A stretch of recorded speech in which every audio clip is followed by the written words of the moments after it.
So now that you've been on the adventure of selecting fabric and getting it all cut and ready to go for this project, it's now time to make some quilt blocks. So I've got to sew all my strips together in sets of 3, cut them up, and then sew my little Santa bits to the tops and also the bottoms. We're going to talk about that little directional situation that I've gotten myself into. So let's start sewing some strips.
The last time I did this quilt, I did it in batiks and they were all non-directional, so when I flipped my row upside down to get that look, it didn't matter. And so what I have to do now is, because I've got directional Santas, I've got my rows that will have the Santas at the bottom and then my rows that will have Santa at the top. So then when I go to line everything up, I'll have right side up Santas. So that's why I have 2 different stacks here. So I'm going to start sewing the Santas to the bottom of this stack and the top of this one. So I have 28 sets that'll be on the bottom, 35 that'll be on the top, and then that way when I go to alternate rows, I don't have any upside down Santas.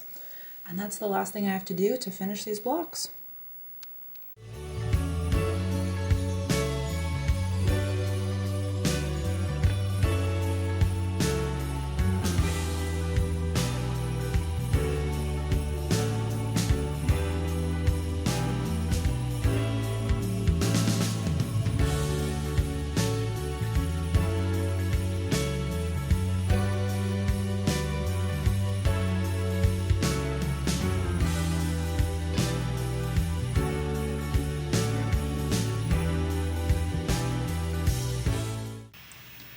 So we've got our Santa on the bottom block and then our Santa on the top.